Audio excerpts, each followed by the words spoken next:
acho que Bom vamos dia. fazer a abertura, então. Já são agora aqui no meu 10h03, né? Nós tínhamos marcado 10 horas. E, então, é o seguinte, a gente agradece aí, estamos muito felizes, porque tivemos essa oportunidade de agora reencontrarmos com o pessoal do RH, que nós tínhamos o hábito de todo mês fazermos reuniões, sempre trazendo um tema de interesse do grupo de RH.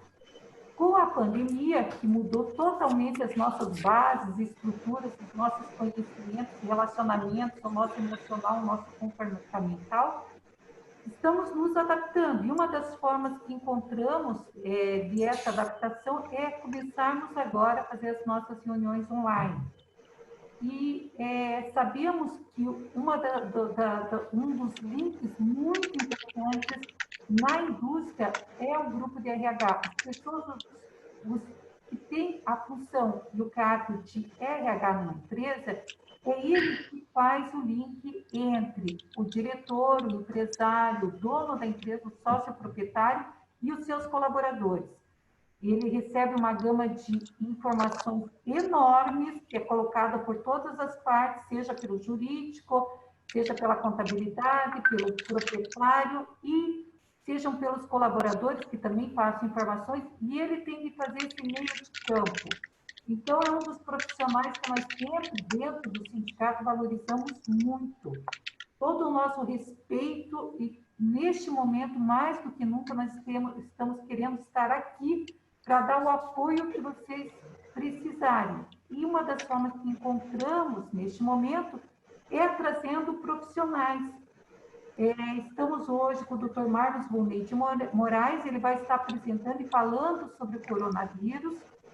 E após a apresentação dele, nós vamos abrir também um momento para perguntas e respostas por ele. Antes de passar a palavra, estou sendo bem rápida e sucinta também, eu vou passar a palavra para a Cristiane Ata. A Cristiane é a nossa assessora de comunicação. Talvez muitos não conheçam, porque ela sempre está nos bastidores, mas ela tem dado um grande apoio, tem sido uma pessoa muito importante nesse processo, nesse momento de pandemia, para o sindicato, dando aquele suporte que a gente precisa. Então, eu passo a palavra a ela apresenta brevemente o currículo do doutor Marlos Volney de Moraes, e em seguida já estamos passando a palavra a ele. Muito obrigado, sejam todos bem-vindos, e obrigada pela disponibilização do tempo dos senhores aqui conosco. Bom dia a todos. O doutor Marlos, ele é médico, cirurgião geral, presidente do Sindicato dos Médicos do Paraná, gerente de regulação e estratégia em saúde, pós-graduado em gestão e auditor médico.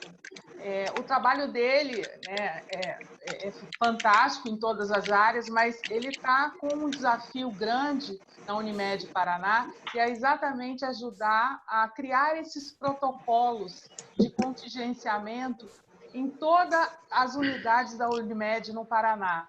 Então, ele realmente está estudando muito o tema, como que o Covid está sendo combatido com os protocolos mundiais, com todas as referências internacionais, e ele está sendo um estudioso para trazer essa orientação para a gente, porque o Unimed criou um comitê de crise e ele está determinando, junto com a equipe, essas regras, né, como esse sistema deve operar.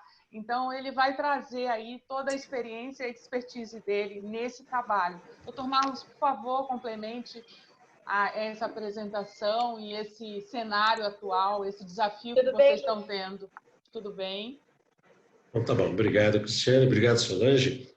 Antes de mais nada, dizer que é uma honra, né? Eu particularmente gosto muito de poder contribuir com as questões públicas, né, em relação especificamente a esse momento em que é tão importante, né, para a gente ter essa visão pública.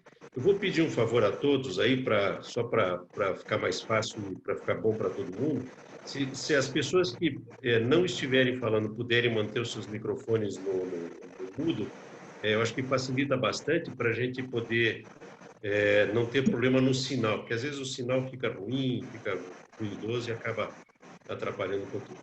Mas, falando do trabalho em si, só para para que vocês entendam aqui a participação da gente, a Cristiane entrou em contato com a assessoria de comunicação da Unimed Paraná.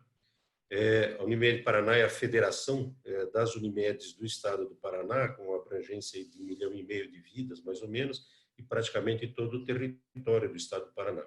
Nós temos aqui na Unimed Paraná, não estou fazendo propaganda aqui, não me entendo mal, mas só para entender o contexto, nós temos na Unimed Paraná aqui como se fosse uma Secretaria de Saúde do governo do estado, tá? Pública, né?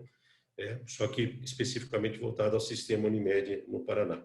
Então, a gente estabelece algumas regras, alguns programas e algumas estruturas para poder definir as condutas que as Unimedes no interior do estado vão adotar e também a própria Unimed da capital vai adotar, ok? Então, por isso, quando a Cristiane entrou em contato com a nossa assessora de comunicação, que é a Liege Mazanek, ela disse assim: doutor, eu acho que o senhor é a pessoa que poderia talvez contribuir, e aí me passaram essa feliz incumbência, tá? Eu gosto muito disso, e eu quero aqui, eu vou tentar ser o menos repetitivo possível daquilo tudo que vocês já estão ouvindo, tá? Não quero ficar falando de estatística, etc., embora a gente possa abordar em algum ponto, mas eu gostaria, sinceramente, de passar algumas informações que, para vocês que lidam com o que é mais importante nesse momento, que é o cuidado das pessoas, para que vocês possam orientar da melhor forma possível, dentro do que lhes compete, né, em termos de trabalho, para que vocês façam essas orientações de forma adequada. Vou reproduzir um pouquinho do que nós fizemos aqui em toda a estrutura dentro do sistema Unimed no Paraná e também no Sindicato dos Médicos, tá? A gente, focando na questão do atendimento profissional, nós também temos um papel de recurso humano, digamos assim, relacionado ao que os médicos especificamente precisavam no processo de atendimento. Tanto que o Sindicato dos Médicos teve uma atuação forte aí no sentido de proteger as equipes de saúde, não só os médicos, mas enfermeiros, etc., por extensão, os enfermeiros e o pessoal que fica na linha de frente, para poder organizar o processo de assistência e não ter tanta consequência desastrosa aí que nós vimos em outros estados. O Pará, por exemplo, teve problemas sérios aí com as equipes de saúde, com a perda de vários profissionais por contaminação, por falta de EPIs, etc. Então, eu já deixo assim franqueado a vocês, nós vamos fazer uma conversa aqui. Eu tenho uma apresentação que é mais para ter um roteiro e a gente poder passar as informações mais importantes, mas fiquem à vontade. Se vocês quiserem fazer alguma pergunta durante a apresentação, tem um chat disponível, vocês podem fazer o chat, a Cris vai estar colecionando as perguntas de vocês, depois a gente pode ir respondendo, ou, eventualmente, se vocês quiserem, durante a apresentação, fazer uma pergunta, abra o microfone, se identifique, por favor, e fale: olha, eu queria só perguntar, tá? A gente pode ir conversando sem problema algum, tá bom? A gente tem uma apresentação, eu pedi até que essa apresentação fosse disponibilizada a vocês, e eu vou projetá-la aqui para vocês irem acompanhando o que a gente fala, mas fiquem à vontade para interromper, ok? Primeira pergunta é se vocês estão visualizando a tela. Talvez, às vezes, demore um pouquinho para aparecer para todo mundo. Sim. Sim. Ok, obrigado. Então, se vocês tiverem alguma dificuldade, vão me avisando. Então, trabalho conjunto aqui, CIMEPAR é o Sindicato dos Médicos no Estado do Paraná e o Sindicato das Indústrias do Plástico. Aqui, o meu conflito de interesse, eu gosto sempre de apresentar. Na verdade, são áreas em que eu gosto de atuar, né? Não só na área médica, como cirurgião, estou nativo ainda, mas presidente do sindicato, gerente de estratégias aqui de regulação da Unimed Paraná, me dá uma abrangência assim, para enxergar o Estado como um todo. Tenho uma pós-graduação em gestão de saúde e atenção primária, para mim é um dado muito importante. A atenção primária à saúde é um dos modelos assistenciais que a Europa executa e que os americanos, agora os norte-americanos, estão passando a utilizar, que é um dos melhores modelos de atenção à saúde. E a gente desenvolveu há 6 anos um modelo aqui próprio da federação para servir de modelo no Estado, tá? Eu atualmente estou licenciado da Secretaria de Saúde do Estado, lá onde eu tinha uma atuação como auditor médico da Secretaria de Saúde, e sou responsável técnico por um site chamado saudedebate.com.br, onde vocês podem ter informações atualizadas sobre todas as questões relacionadas aí, não só à Covid, mas questões de saúde como um todo. Agora, obviamente, o noticiário está mais concentrado na questão da pandemia, mas as informações de saúde são sempre disponíveis lá.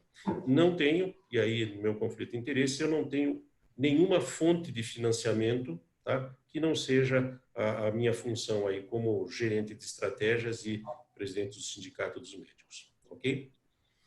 Muito bem, o que nós vamos conversar? Vou passar rapidamente algumas questões sobre o que é o vírus, como ele se multiplica. Eu tenho a impressão que vocês já devem ter ouvido bastante, mas eu queria só mostrar alguns aspectos que são importantes para a gente entender as condutas depois. As formas de transmissão, as ações que nós podemos fazer e os cuidados especificamente para aquelas situações, onde, já que nós estamos vivendo um momento de maior contágio, né, o que fazer com as situações que nós estamos vivendo nesse exato momento, aí, essas últimas semanas, aí, que são semanas do pico do contágio.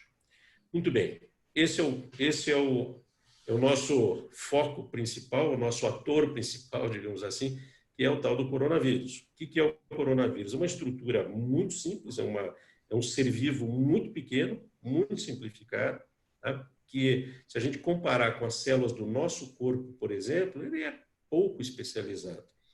Basicamente, a estrutura dele, vocês estão vendo aí no lado direito, eu vou colocar o cursor aqui sobre isso, basicamente a estrutura dele é uma membrana, essa capa que envolve, ele está cortado ao meio aqui, digamos assim, e dentro dele ele tem uma substância que nós chamamos de ácido nucleico, que é o comandante de todo o processo que esse vírus desempenha. Então, isto aqui é como se fosse o cérebro, tá? O cérebro do vírus, e um cérebro que pode penetrar nas nossas células e, ao invés das nossas células comandarem os trabalhos que as nossas células devem fazer, esta estrutura do vírus passa a comandar as nossas células. E isso causa uma reação muito grande. Vocês veem que ele tem aqui uma espécie de uns cotonetezinhos, né? Aqui está esquematizado, isso é desenho, né? Mas a estrutura é uma estrutura que permite fazer uma ponte entre o vírus, entre essa capa que envolve o vírus e as nossas células. Então, de uma forma geral, o vírus ele faz o seguinte, ó, ele gruda nas nossas células, penetra nas nossas células, não inteiramente, mas basicamente com aquela estrutura interna que ele tem, que é o ácido nucleico, é um RNA, não é um DNA, é um RNA, coloca esse RNA dentro das nossas células e faz as nossas células trabalharem para ele. À medida que as nossas células trabalham para ele, elas reproduzem mais vírus. Ou seja, ele faz com que a célula fabrique vírus e não fabrique mais o que ela deveria fabricar. Então, vamos imaginar, se é uma célula que deveria fabricar uma célula de cérebro para repor uma cicatriz na pele, ou fabricar, ela não faz mais isso, ela começa a fazer vírus e começa a jogar esses vírus dentro da nossa circulação sanguínea. Esses vírus vão entrando em outras células e vão se multiplicando, e aí é que nós temos, então, as grandes dificuldades que o coronavírus acaba causando.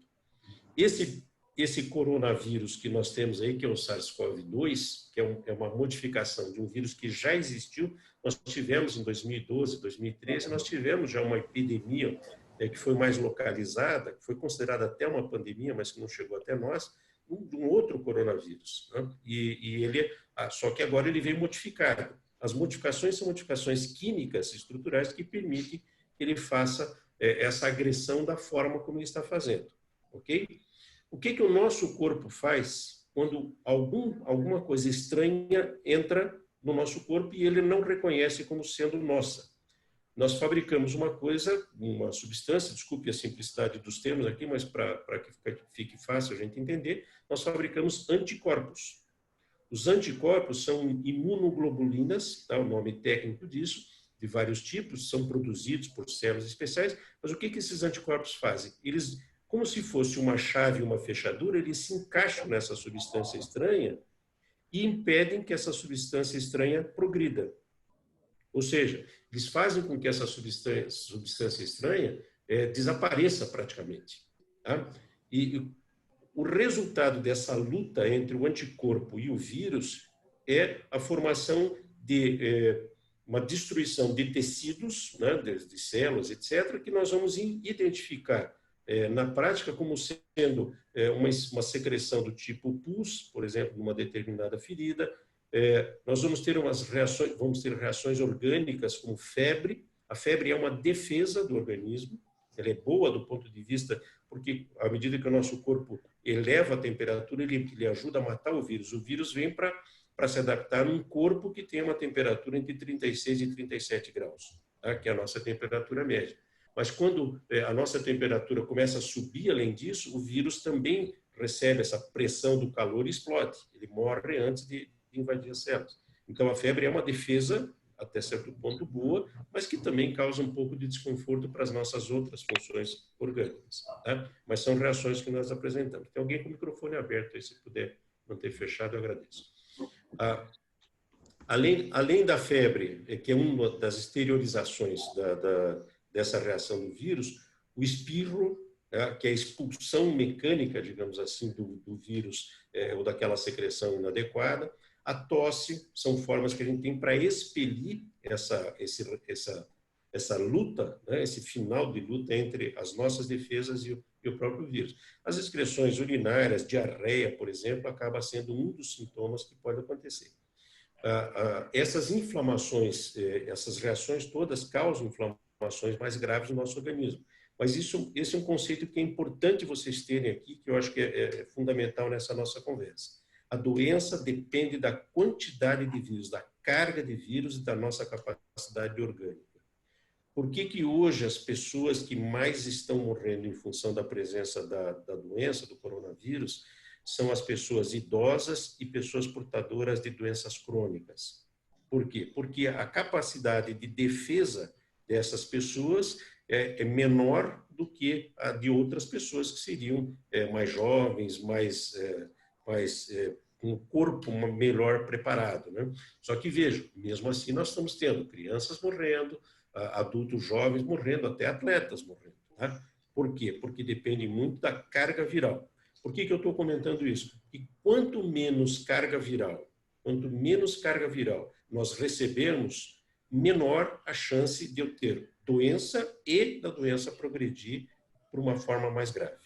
Então, isso é fundamental dentro da nossa capacidade de defesa. Tá? Que eu tenha um bom corpo, o corpo está, do ponto de vista orgânico, bem equilibrado, com as funções equilibradas, tá? Mas que também eu não recebo uma carga muito grande. Porque, às vezes, mesmo equilibrado, uma carga muito grande, pode ser que eu não consiga fazer defesa num espaço de tempo adequado. Ok? Até aqui esse conceito acho que ficou bem claro. Se tiver alguma dúvida, vocês me interrompam, por favor. A principal consequência hoje dessa doença é um ataque ao pulmão. Tá? O vírus, tecnicamente, ele pode agredir todo o corpo. Tá? Mas hoje o que nós temos é uma agressão mais forte em relação ao pulmão. Por isso é que vocês têm ouvido falar tanto das questões dos respiradores, da ventilação mecânica, do paciente em equipe UTI.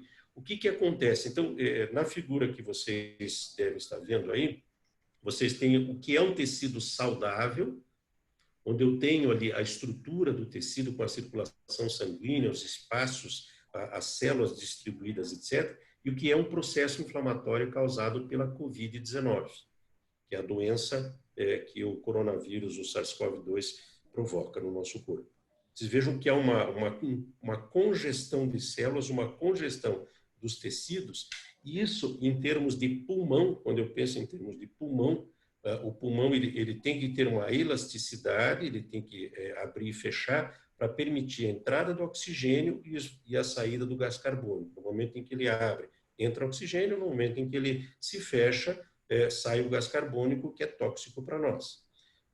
Para que esse movimento seja adequado, o pulmão precisa ter espaço e ele precisa ter superfícies livres, superfícies lisas. Tá? Então, o oxigênio que entraria por essa superfície aqui, que ele precisa fazer a passagem por esse tecido mais fino, ele vai encontrar dificuldade em passar nessa superfície mais espessa. Tá? Daí a necessidade que eu tenho, talvez, de ter respiradores para ajudar na respiração. Quando o paciente tem bloqueio no pulmão, eu tenho que colocar o oxigênio sob pressão para que a pessoa consiga respirar. E daí é uma situação que vocês provavelmente devem estar ouvindo na mídia, dizendo assim, puxa, é melhor eu ter um pouquinho de dificuldade, que até a Solange comentou um pouquinho antes da nossa abertura aí. Tem alguém com o microfone aberto aí, por favor. O que acontece? É melhor eu ter uma máscara fininha me bloqueando o nariz e a boca do que ter um vírus lá dentro do pulmão, inchando o meu pulmão e não permitindo que eu respire adequadamente, que eu preciso de máquina para fazer o oxigênio chegar onde ele precisa chegar. Então, por isso que eu fiz questão de mostrar esses conceitos iniciais, para que a gente entenda a gravidade da situação que leva o que a gente chama de síndrome respiratória aguda grave, tá?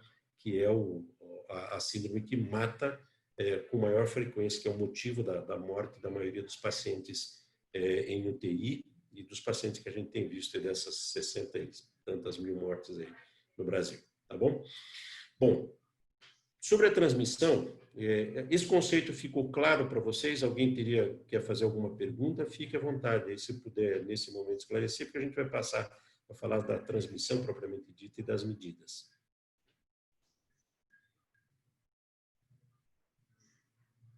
Tudo bem até aqui, né? Então, tá bom. Se precisar, depois a gente volta. Então, o que acontece na propagação do vírus?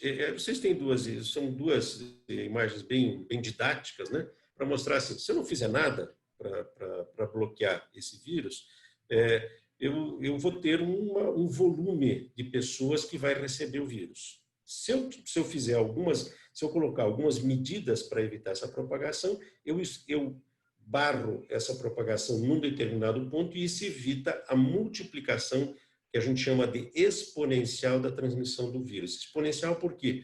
Porque não é uma pessoa transmitindo para uma transmite para outra, não. Uma pessoa transmite para 6, 7, até 10 pessoas, dependendo das condições em que você tenha esse contágio, dependendo do volume de vírus que cada pessoa tem contaminada, né?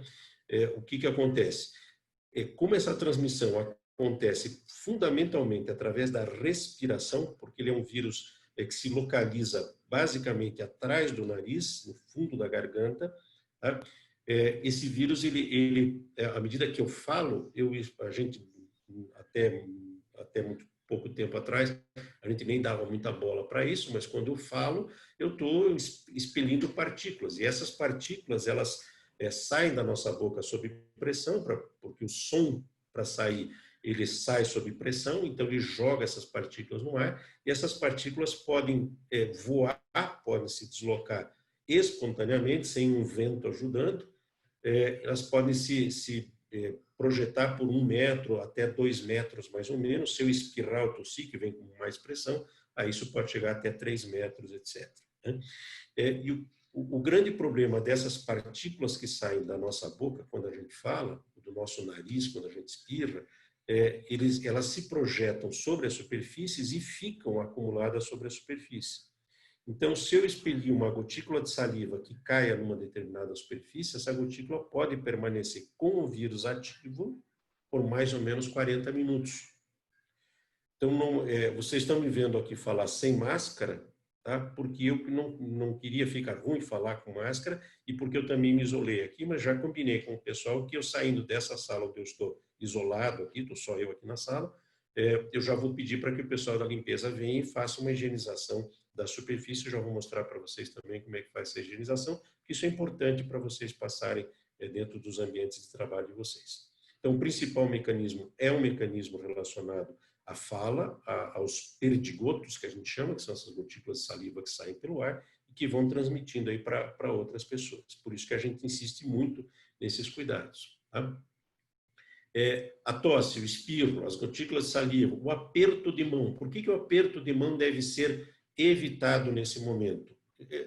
Tecnicamente, o aperto de mão, o contato físico, ele tem sempre a possibilidade de transmitir não só o coronavírus, mas outros agentes. É que a gente sempre tem um cuidado maior em relação a uma pessoa, outra pessoa. Mas o aperto de mão, ele pode transmitir de que forma? Pode transmitir porque eu muitas vezes levei minha mão à boca, cocei o nariz, falei como eu estou falando agora com as minhas mãos aqui à frente, e provavelmente alguma gotícula de saliva ela vai ficar depositada na mão. E daí a grande importância da higienização das mãos para evitar transmissão.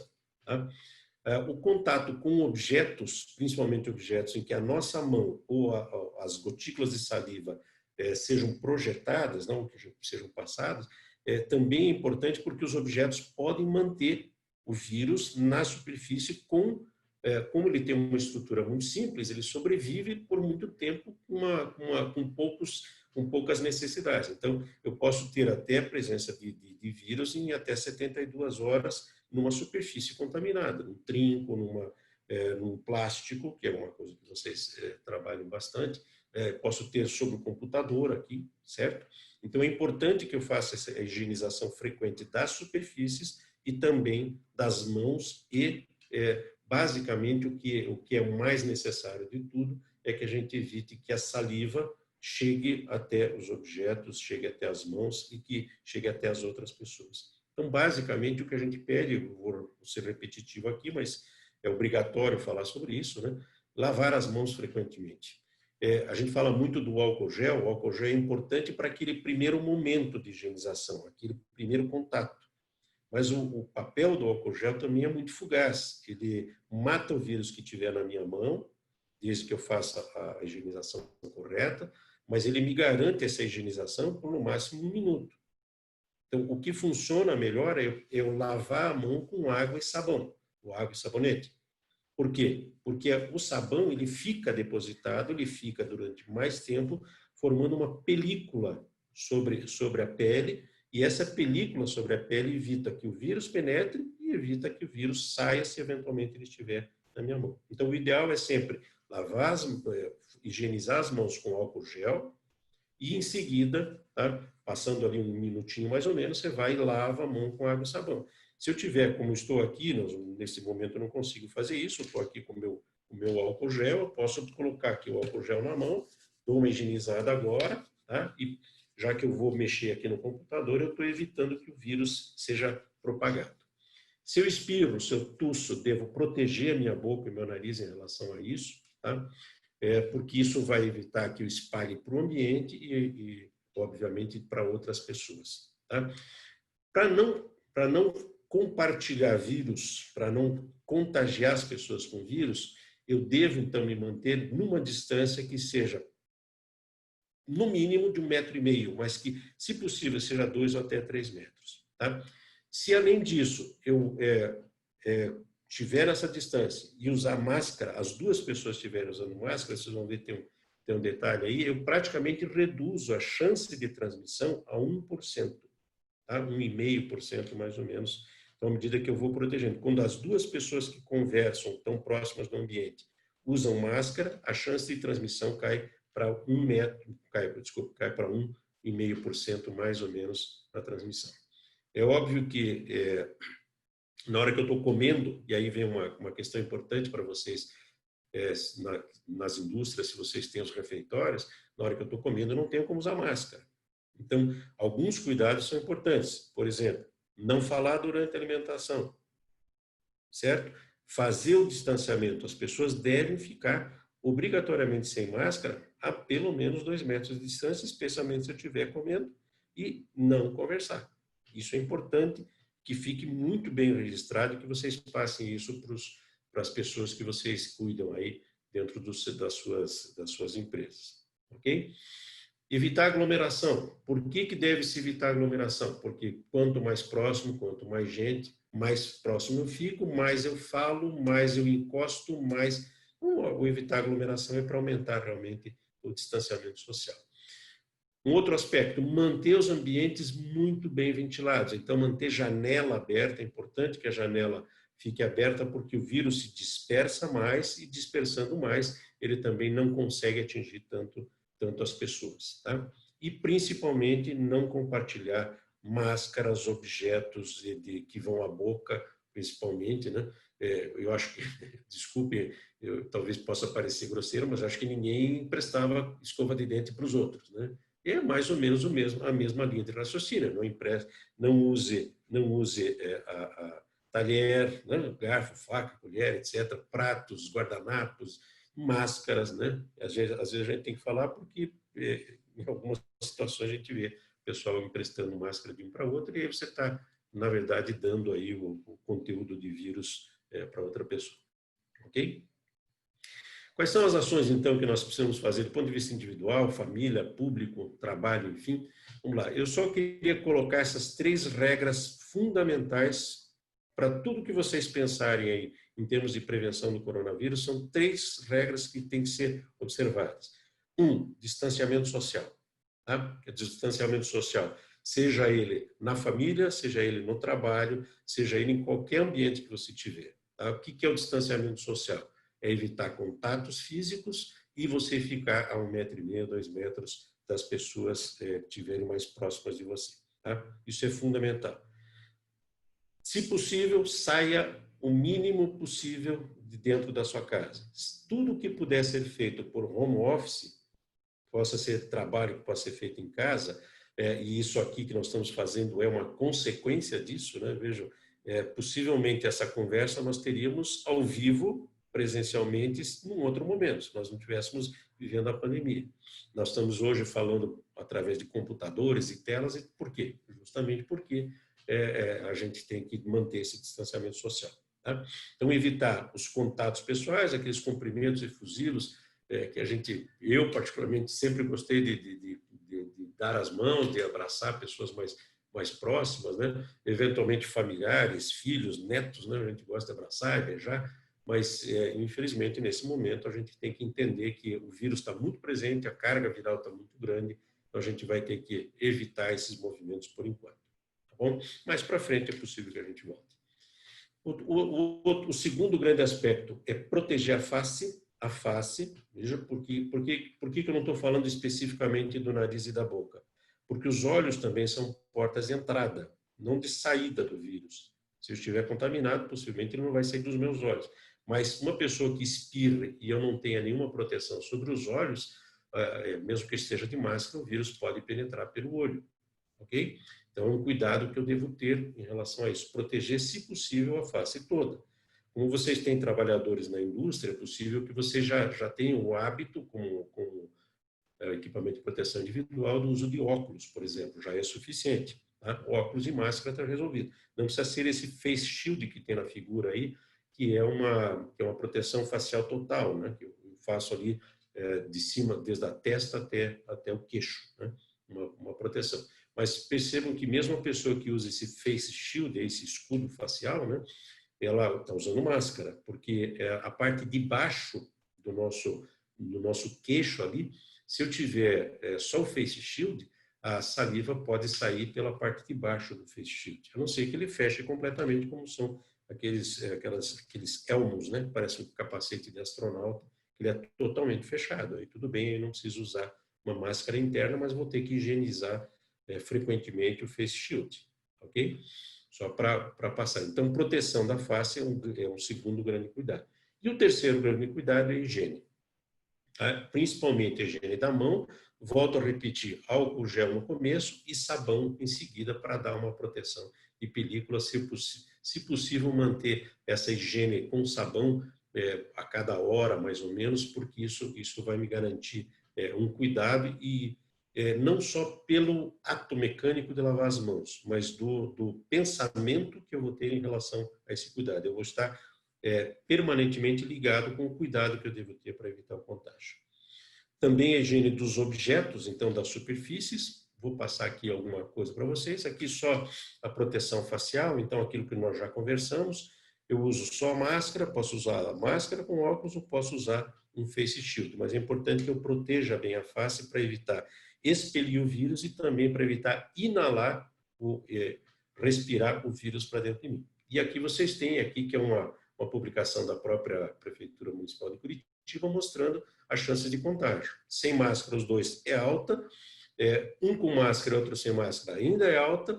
Quando eu tenho um distanciamento e tenho a pessoa contaminada protegida, já cai, mas quando eu consigo fazer com que as duas pessoas, mesmo que uma esteja contaminada, as duas usem máscara permanentemente, aí a chance de contágio vai caindo bastante. Não que ela não exista, ela pode existir, eu não me arriscaria, né? Mas a chance cai bastante, porque a carga viral diminui bastante. Ok? Eu sei que isso aqui é um dado importante para vocês, é só um cálculo médio, mas isso aí, quanto mais procura, mais caro fica. Talvez vocês tenham aí alguma facilidade maior, porque estão dentro da indústria de produção, mas as máscaras aí, as máscaras ideais para proteção, que podem ser, inclusive, esterilizadas dentro de um processo de esterilização e reaproveitadas adequadamente, são as máscaras N95, tá? São máscaras, na maioria das vezes, importadas, com custo relativamente alto, mas com a possibilidade de reutilização. As máscaras triplas também são máscaras que podem ser utilizadas em algumas situações, principalmente o pessoal que está diretamente ligado ao atendimento da Covid, a gente recomenda o uso avental, do face shield, para dar uma proteção maior. Uso de propé é aquela proteção que se usa nos calçados, né? Posso até usar aquela higienização, um tapetezinho higienizador, ele ajuda a limpar, mas a melhor medida seria ter um calçado para o lado de fora e um calçado para o lado de dentro do local de trabalho ou mesmo da residência, tá?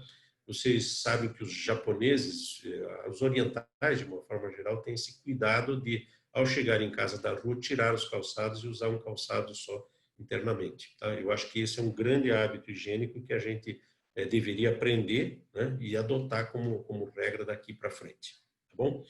O uso do gorro também é importante, por quê? Porque uma pessoa que espirra sobre o meu cabelo, ela vai deixar os vírus depositados ali, se estiverem presentes, e eu, eventualmente, passando a mão no cabelo, eu vou acabar contaminando a minha mão. Se depois, com essa mão contaminada, eu contaminar meus olhos, coçar meu olho, coçar o nariz ou a boca, ou levar, eventualmente, algum alimento, uma fruta, alguma bolacha, alguma coisa na mão, estou me contaminando. Então, tem um custo, e isso não é um custo pequeno, e isso é uma coisa que vocês têm que avaliar e, às vezes, até discutir com os donos das empresas, dizer, olha, talvez valha a pena eu gastar um pouco mais na proteção agora para evitar um afastamento aí por um período mais longo ou, infelizmente, a perda de um talentoso colaborador aí que tem a doença e que acabe se comprometendo. Ok? Deixa eu só ver como é que está o nosso tempo, que eu acho que eu já falei bastante. É só mais só reforçando, então, algumas coisas. Vocês têm, então, adotar as medidas gerais de proteção. Uma das coisas que é fundamental, e não é porque a Cristiane me convidou que eu estou falando, é comunicar. A comunicação é fundamental que vocês façam, repitam orientações, sejam cansativos na informação e na educação das pessoas que trabalham nas empresas pelas quais vocês são responsáveis, tá? Repitam, repitam, repitam. Isso tem que entrar como se fosse um mantra. As pessoas têm que entender que elas têm uma responsabilidade com elas e com os outros. Nunca essa responsabilidade individual foi tão coletiva, tá? Porque a partir do momento que eu me cuido, eu cuido também dos outros, inclusive das pessoas que eu mais amo, minha família, enfim, as pessoas que eu tenho mais proximidade, ok? Preparar bem o ambiente para estimular essa higiene frequente. Então, eu vou colocar aqui alguns exemplos para vocês de produtos, de formas de colocar isso, fazer com que as pessoas tenham a lembrança e consigam facilmente acessar esses mecanismos de higienização, tá?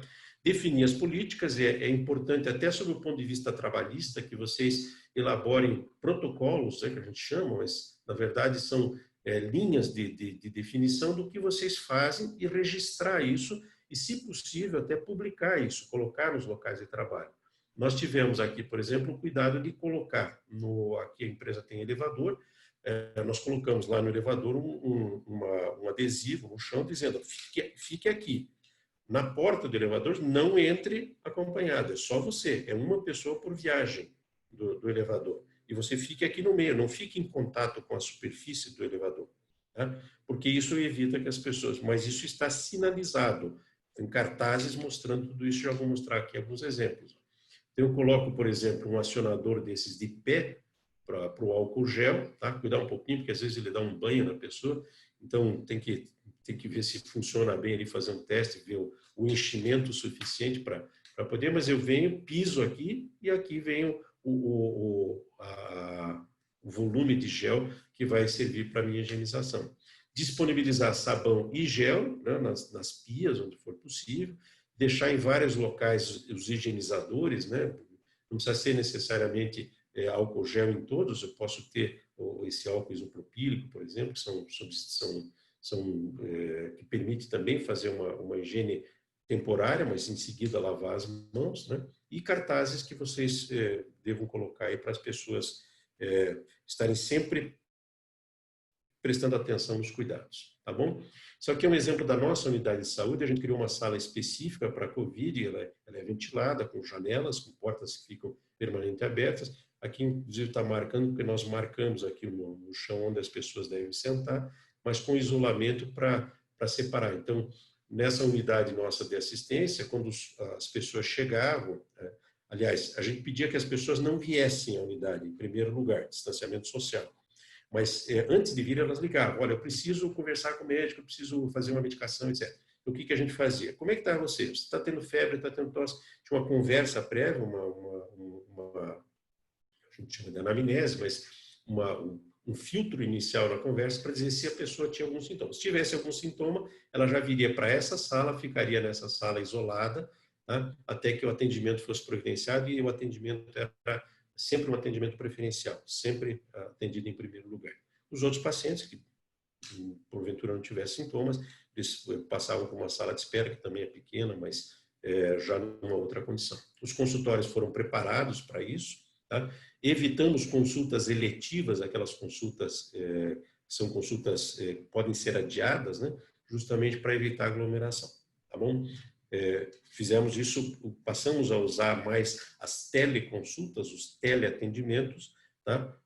Podendo orientar, e aquelas pessoas que precisavam efetivamente estar presentes, aí então elas vinham dentro de uma agenda bem organizada, só para mostrar para vocês as atuações que a gente teve, para poder organizar a assistência, não deixar de prestar assistência, que é o mais importante, mas cumprindo a regra do distanciamento social, adequando agendas para que a gente pudesse fazer o atendimento sem risco para as pessoas que fossem atendidas e também para as pessoas que estavam atendendo para as nossas equipes. Ok? Limpeza da superfície. Então, aqui vocês têm essa publicação da Fiocruz mostrando, ó, no ácido inoxidável, o vírus permanece por cerca de 72 horas, no plástico, por cerca de 72 horas, no papelão, por cerca de 24 horas. Então, aquela comida que é entregue em papelão, por exemplo, em casa, eu tenho que higienizar e, de preferência, descartar esse papelão, não manter ali, porque o vírus pode estar presente. Então, se eu conseguir higienizar saco plástico de supermercado, faça higiene, se puder deixar ele em quarentena, 72 horas, né? Não é bem o termo quarentena não é para isso, mas seria um isolamento. Se puder deixar esse plástico ou dispensar o plástico, melhor. Então, higienizar as frutas, né? Lavar o que for possível lavar. Tem fruta que é difícil, mas basicamente você teria que fazer uma higienização completa disso, né? No cobre, normalmente o vírus permanece por 4 horas, tá? E vejam vocês aqui, ó, os materiais líquidos dispersos nas superfícies, o vírus permanece por 40 minutos até 2 horas e meia. Por isso que é importante sempre manter a higiene dos locais, constantemente fazendo higiene, e sempre manter as mãos higienizadas para evitar que haja contaminação, que eu leve a mão ao rosto, aos olhos principalmente, e evite a minha autocontaminação. Tá?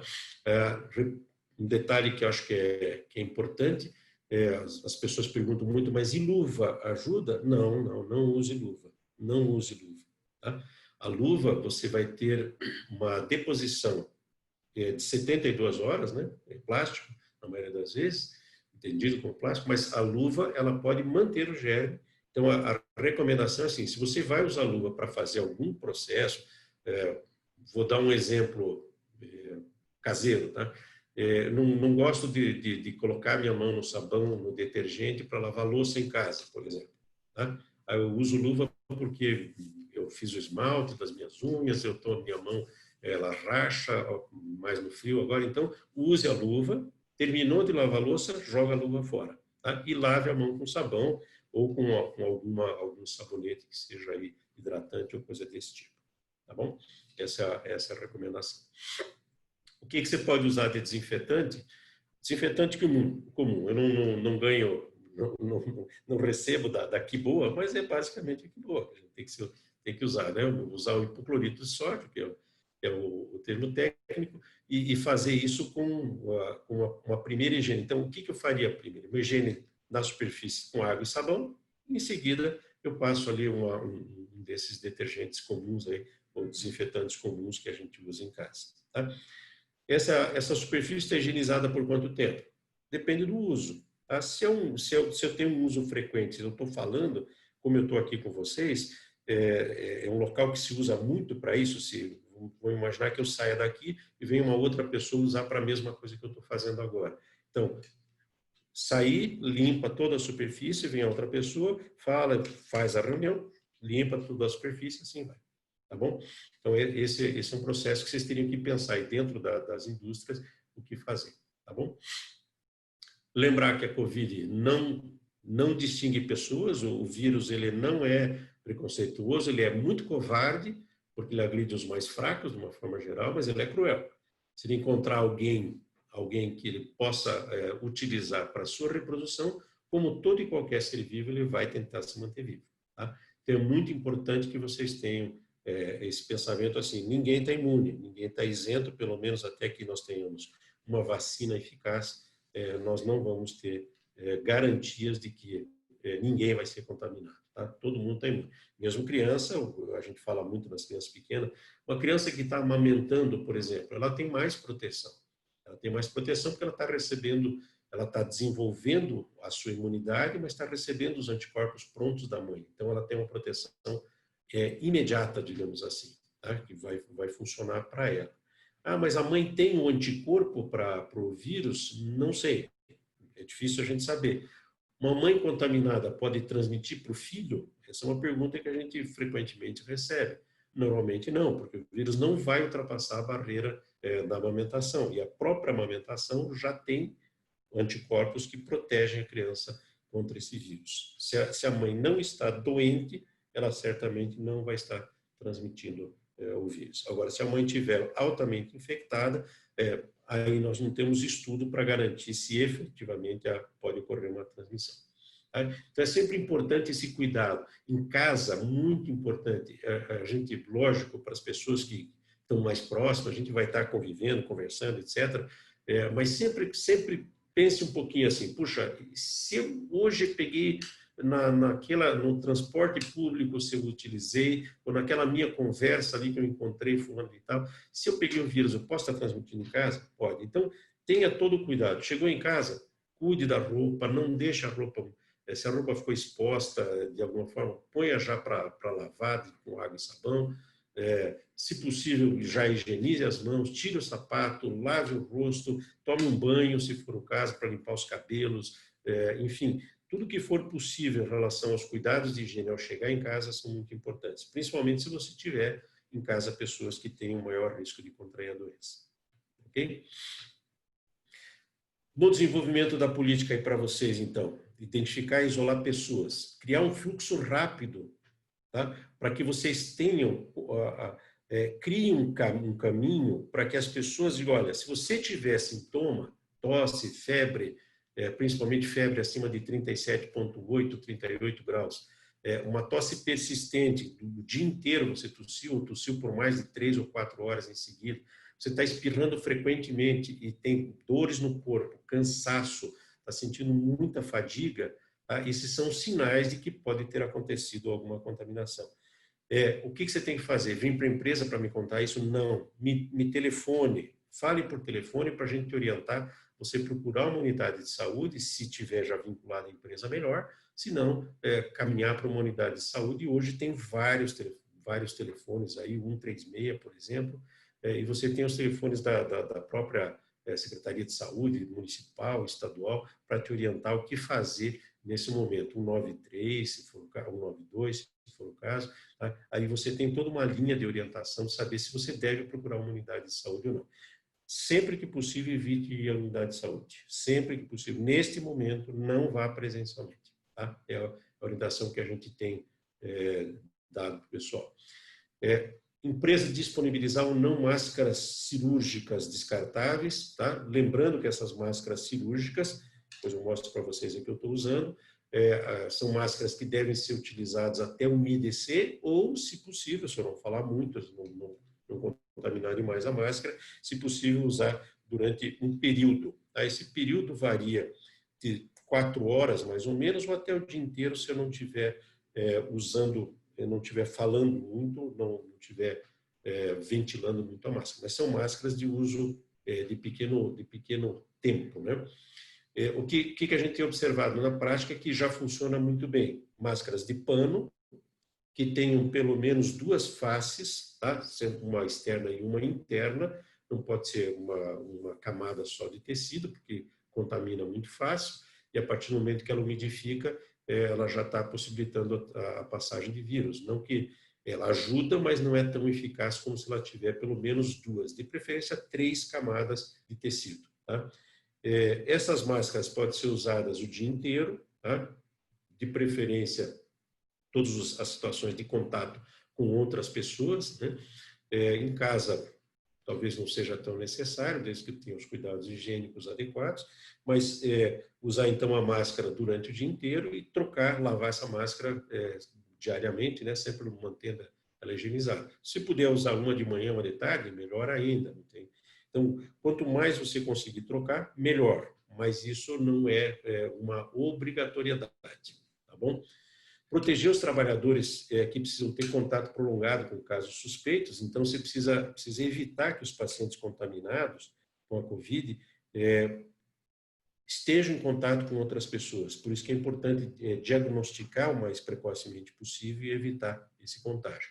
Um detalhe para vocês, pessoa que tem teste positivo, que essa é uma pergunta frequente, pessoa que tem teste positivo, qual é o teste positivo que mostra que eu estou com vírus? Aquele que é feito no nariz, aquele que é colhido no nariz. Ali significa que eu tenho um vírus que está no meu nariz. E quando eu falar, esse vírus vai sair.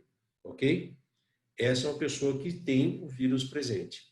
A pessoa que fez aquele testezinho da ponta do dedo ou que tirou sangue para verificar se tem imunoglobulina, significa o seguinte, que eu tenho defesa contra o vírus. Pode ser que eu não tenha o vírus presente. Eu já estive com ele, já conversei com uma pessoa, nem sabia que eu não tive sintomas, e acabei, então, desenvolvendo uma reação do meu corpo mostrando que eu tive contato. Também não significa que eu esteja com o vírus, mas o cuidado é importante que seja mantido. O fato de eu ter um teste positivo dizendo que eu tenho imunoglobulina contra o vírus, garante que eu estou imunizado contra o vírus? Não garante. Não garante. Esse é um outro dado importante.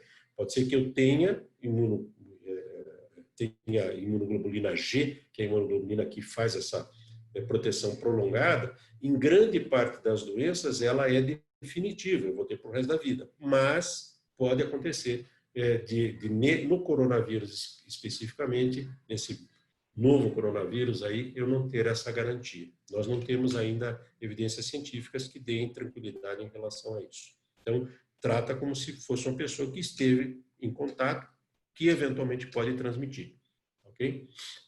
Mas eu tenho um pouquinho mais de flexibilidade se ela já tiver imunoglobulina, porque eu sei que de alguma forma ela já desenvolveu proteção. Okay? Algumas medidas, então, conversar com o fornecedor sobre medidas para proteger os trabalhadores, disponibilizar, se possível, meios digitais aí para entrega de documentos, né? O que for possível fazer à distância, home office, etc. Né? Avaliar a possibilidade de políticas flexíveis para quem tem um grupo de risco, né? Então, aqueles trabalhadores hipertensos, diabéticos, ou pacientes que tenham neoplasia, não estejam em tratamento de câncer, ou eventualmente que estejam debilitados por alguma outra doença mais grave, de preferência que eles façam trabalhos mais à distância e não tenham tanto contato, não tendo distanciamento social. Tá? Vocês têm aqui algumas medidas de proteção, eu vou reduzir um pouquinho aqui a minha fala para a gente poder conversar um pouquinho mais, senão fica muito monólogo, tá bom? Mas eu queria só chamar a atenção de vocês, o SESI publicou no portal da indústria vários livros, várias orientações, né? Aqui só algumas de vocês, através do site, aí vocês têm o material foi distribuído, vocês têm aqui várias orientações, vídeos, etc., como organizar o ambiente de trabalho para empresa maior, para empresa menor, tá? Eu acho que tem bastante informações ali para que vocês possam organizar isso de forma adequada. Queria só dar um exemplo aqui do que nós fizemos no Paraná, em todas as medidas, mas especificamente aqui na sede, né, onde funciona. Então, não pode ficar sem máscara, eu estou aqui fazendo uma exceção, até avisei o pessoal, falei, não entre na sala porque eu vou estar sem máscara, e já combinei com o pessoal fazer higiene, mas é máscara o tempo todo, não tira nem para conversar, nem para nada, é máscara o tempo todo. As pessoas recebem máscara, tem máscara descartável, essas máscaras de tecido foram para que quando eles saiam daqui, mas eles têm uma máscara descartável aqui, todo mundo recebe um pacote de máscara descartável para uso permanente. As copas estão delimitadas em tamanho, distanciamento, tá? Todos os itens de uso comum foram retirados das copas, então talher não deve ser compartilhado de jeito nenhum.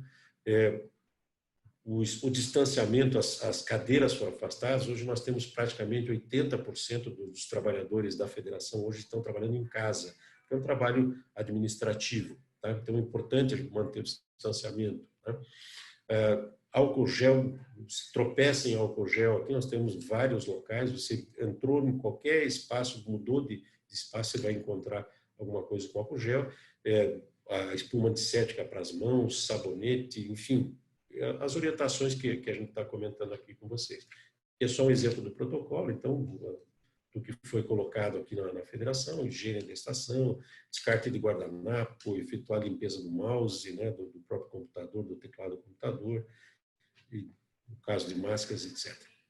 Era isso basicamente que eu tinha para falar. Eu acho que falei bastante, até peço desculpa porque extrapolei um pouquinho o tempo, mas eu digo para vocês o seguinte: estou à disposição até para a gente prolongar aqui um pouquinho mais, não sei se todos vão ter essa possibilidade, mas estou à disposição de vocês aí para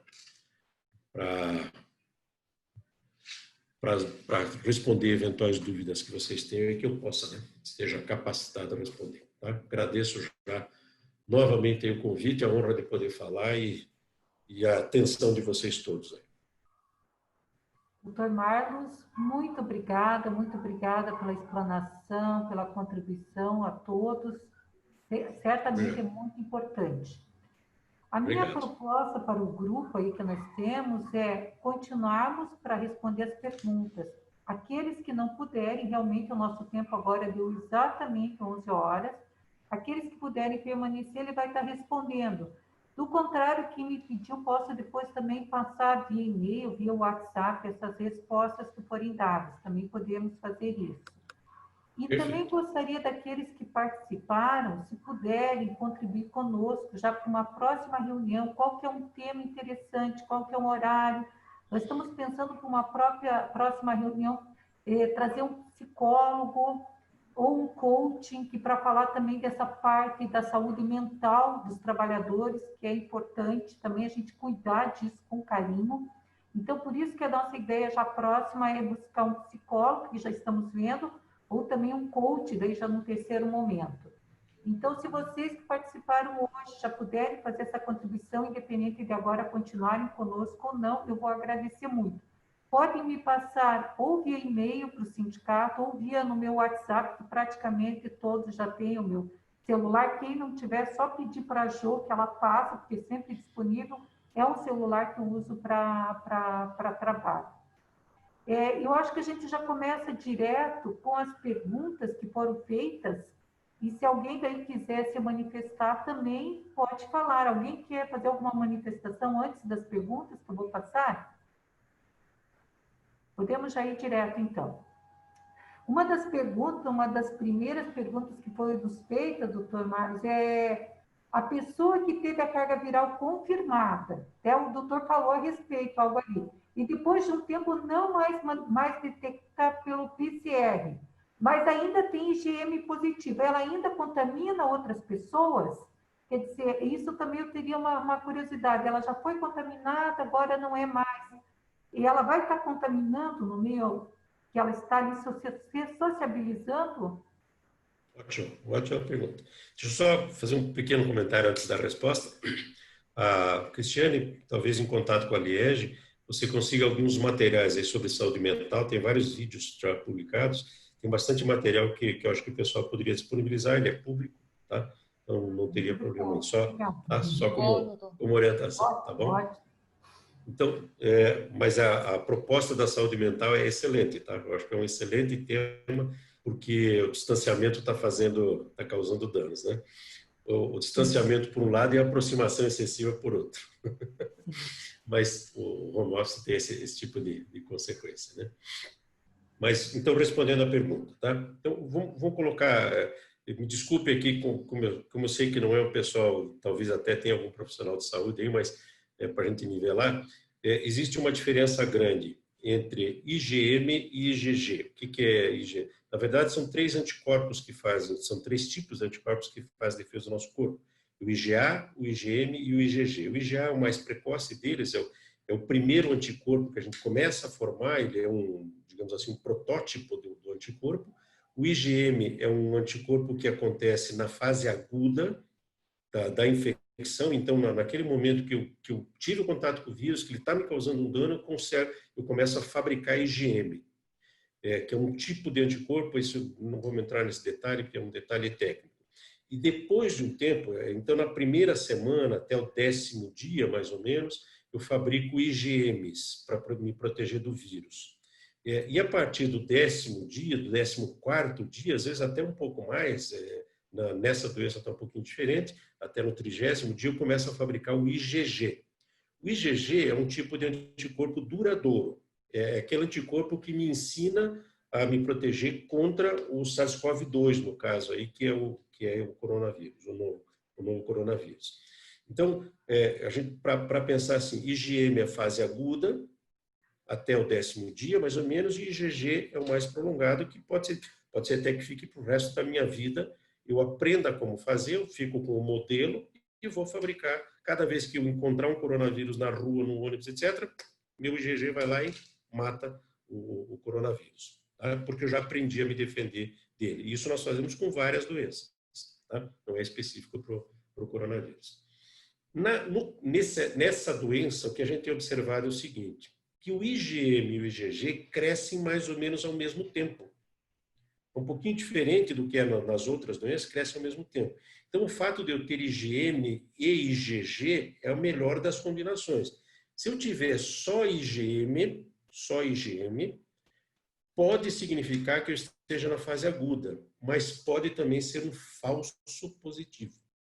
Então, isso é um cuidado muito grande que tem que ter. O IgM significa que eu estou desenvolvendo um anticorpo específico, mas pode ser um falso positivo. Uma pequena porcentagem de risco nesse sentido. O IgG vai me dizer assim, olha, você tem uma imunidade. Se essa imunidade vai ser para o resto da vida ou vai ser por 60 dias, eu não sei, nós não sabemos ainda. Aparentemente, as pessoas que tiveram IgG positivo estão mantendo esse IgG, mas não se tem ideia da durabilidade desse IgG. Então, o que significa isso do ponto de vista prático? Então, vamos aos 3 testes agora. PCR, que é aquele teste que enfia um cotonete longo, que vai lá no fundo do nariz, eu coloco isso numa superfície e faço o vírus crescer, eu reconheço o vírus. Tá? O IgM e o IgG, eu reconheço o anticorpo contra aquele vírus. Teoria de chave e fechadura. Vamos imaginar que o vírus seja a fechadura. Se eu tenho IgM e IgG, ele é específico para aquela fechadura. Ok? Então, significa que realmente é o coronavírus do qual eu estou me defendendo no IgM e IgG. O PCR me diz, o vírus está aqui, ó. Eu achei o vírus ali. Tá? Então, comentando os 2 testes. O PCR positivo significa que eu estou com o vírus, estou transmitindo. Conduta, 14 dias de isolamento. 14 dias de isolamento. Isolamento mesmo. Tá? Fica longe de quem? De todo mundo, inclusive da mulher ou do marido. Que às vezes pode ser uma boa ideia. Mas fica longe, porque você está transmitindo, você tem o vírus está ali na área respiratória, você falou, vai transmitir. Você misturou garfo, colher, copo, está transmitindo. Então, 14 dias de isolamento para quem tem PCR positivo. Repetiu o PCR deu negativo, 2 interpretações. Eu posso ter desenvolvido imunidade, matado o vírus, ok, melhor dos mundos. Tá? É a probabilidade mais frequente. Em quanto tempo eu fiz esse PCR? Eu fiz em 14 dias? Ok. Então, eu provavelmente desenvolvi imunidade. Se eu testar a imunidade e disser que eu tenho IgG positivo, essa é a melhor combinação. Então, eu vou ter a PCR positivo, quer dizer, eu tinha o vírus, esperei 14 dias, fiz o PCR, deu negativo, medi minha imunidade e ela deu positiva, eu tenho IgG. Isso significa, tive a doença, combati o vírus, aprendi como é que eu combato, estou protegido. Possivelmente eu já não estou mais transmitindo. Porém, o que eu tenho que fazer? Máscara, distanciamento social e higiene das mãos. Ok? Porque não significa que o vírus não está mais comigo. Significa que eu não estou doente. Eu não estou com o vírus me atacando. Mas eu posso ser portador do vírus e transmitir esse vírus para frente, mesmo com o PCR negativo. Ok? Deu para entender o raciocínio? Segunda hipótese. Posso fazer uma pergunta, Pode, Dr. Marlos? Claro. Desculpa, mas esse é um tema bastante, para mim, leiga, né, na área de saúde, é bastante importante. Eu trabalho na Berry e nós fabricamos aí produtos para a área de saúde, né? E nós temos funcionários que tiveram PCR positivo em março, ficaram 14 dias, tiveram 2 PCRs depois de março negativos, porém a sorologia, né, o IgM e o IgG ok, mas o IgM, ele continua positivo até hoje, ou seja, março, abril, maio, junho, julho. A gente percebe, leiga de novo, doutor, que a quantidade do IgM vai diminuindo, mas ainda não está abaixo de 0,9, ou seja, ele ainda está reagente. Certo. E alguns médicos nos falam que como o IgM ele é da fase aguda, ele ainda contamina. Então, esses funcionários ainda estão afastados. Isso faz sentido, doutor? Faz sentido, e eu vou dizer assim para vocês, né? Infelizmente, né, a gente tem que admitir uma situação. A medicina, a ciência, principalmente a medicina, é uma ciência de verdades transitórias, que a gente chama, né? Então, a gente sempre achou que o IgM fosse um anticorpo de fase aguda, que durasse 14 dias, a sua produção, e que em seguida vinha o IgG, e o IgG, o coronavírus, ele alterou completamente esse nível de conhecimento. Então, aquele conceito de que o IgM é fase aguda continua, tá? A gente continua entendendo porque a montagem do IgM ele é de fase aguda, tá? E você vê, nessa situação específica que você colocou, se eu tenho um IgM tão prolongado, alguma coisa está acontecendo. Esse vírus ele tem um RNA, uma estrutura química que é diferente dos outros pela mutação que ele teve.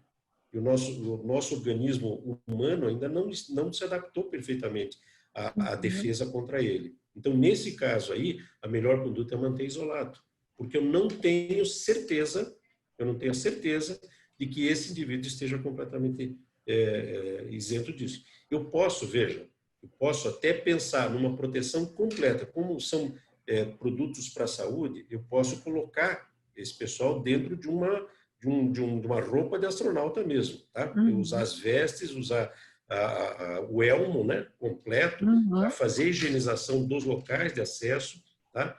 Fazer tapete, enfim, fazer uma higienização completa e tentar trabalhar, se possível, com afastamento, etc, etc. Mas é aquela situação. Infelizmente, a gente ainda não consegue te dar uma resposta certa, porque a ciência não tem essa resposta ainda.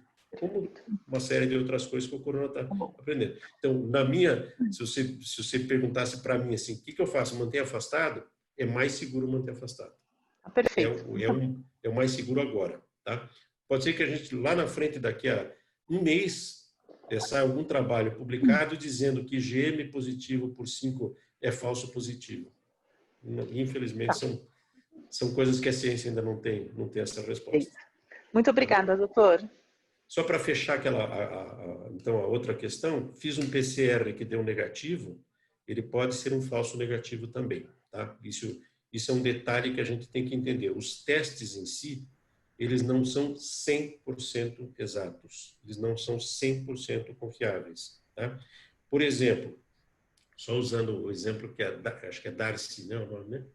Pelo menos está identificado, se eu estou pronunciando corretamente. O que a Darcy colocou, esse IgM positivo, 5 meses, eu tenho que ver, por exemplo, se O laboratório que produziu esse teste é um laboratório que testou esse teste antes de aplicar. Por se eu estiver usando, por exemplo, esses testes, com todo respeito aos testes de farmácia, tá? Tem alguns testes ali que talvez não sejam nem aprovados pela Anvisa. Tem alguns testes que vão dar muito falso negativo. Por quê? Porque eles são colhidos fora do prazo adequado. Tá? E isso pode dar muito resultado errado. Uma interpretação errada vai te levar a uma conduta errada. Por isso que eu digo, o mais seguro, infelizmente, no caso que a Darcy colocou, é manter afastado. Tá? É o que a gente tem de informação. Ok? Espero que tenha respondido. O Luiz Porto, o Robson Luiz, desculpe, ele fez uma pergunta que eu acredito, não sei, está ainda, que eu acredito que já restou respondida, mas, Robson Luiz, caso você ainda queira mais alguma explicação, que eles falam de pessoas assintomáticas não transmitem o vírus. Logo após, houve essa pesquisa da OMS dizendo que não, que as pessoas assintomáticas também transmitem o vírus. E ele pergunta qual que é o correto.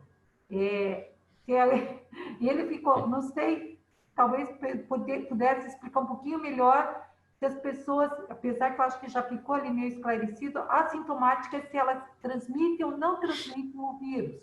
Eu acho que já foi respondido, né? Mas só estou enfatizando porque foi a pergunta do Robson Luiz. Existe um conceito, tá, dentro da epidemiologia, que é o conceito do portador são. Portador são. O que é o portador são? É aquele que tem o agente transmissor da doença, né?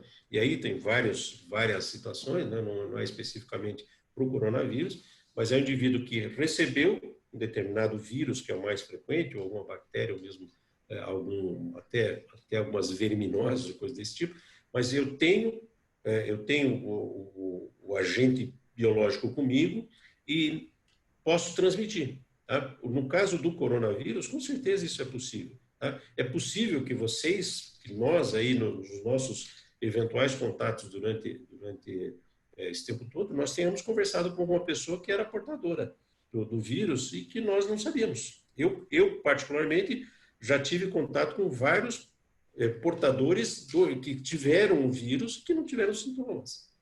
Tá? Eu, particularmente, já testei porque eu conversei durante algum tempo com um colega médico que estava contaminado, não sabia, foi logo no começo, e nós conversamos sem máscara, sem nada, naqueles primeiros momentos, isso foi no começo de março, e ele, em seguida, ele fez o teste por curiosidade, fez o PCR, e o PCR deu positivo. E aí eu digo, bom, eu acabei tendo sintomas, fiquei um tempo afastado, todo aquele cuidado em casa, é uma mudança muito grande, mas depois fiz o teste negativo. Tá? Não testei novamente, porque até hoje não tive mais sintomas. Mas o que acontece? É possível uma pessoa não ter sintomas, ter o vírus e estar contaminando outras pessoas? Sim. A resposta é sim. Tá? Depende muito do volume de vírus, depende muito dessa carga viral que a gente comentou. Tá? Então, é importante, assim, independente de sintoma ou não sintoma, máscara, higiene das mãos, higiene das superfícies, distanciamento social. Tá? Por isso que eu fiz questão daquele slide de colocar os 3. Sempre façam isso. Tá? Não descuidem em relação a isso. Por mais que seja assim, não, mas o fulano ele não tem nada. Esse é o perigo do vírus. Tá? Esse é o perigo, porque ele é invisível. Né? Eu não tenho como enxergar, tá? A não ser através dos sintomas que ele produz.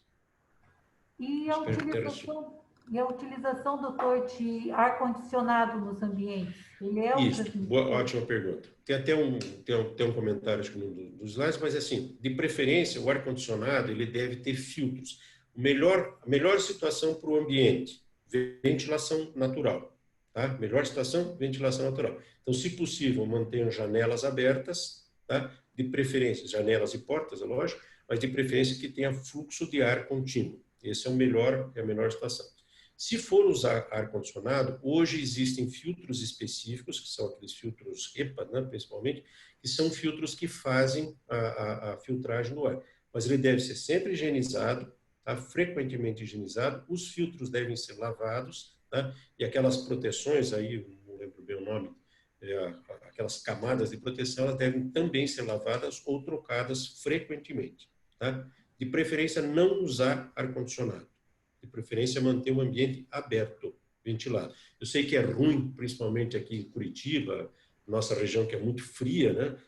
Às vezes o pessoal fica muito próximo da janela e tal, eu não aguento, esse frio está muito forte. De preferência, se agasalhe melhor, entendeu? De preferência, deixa a janela aberta e se agasalhe melhor dentro do possível.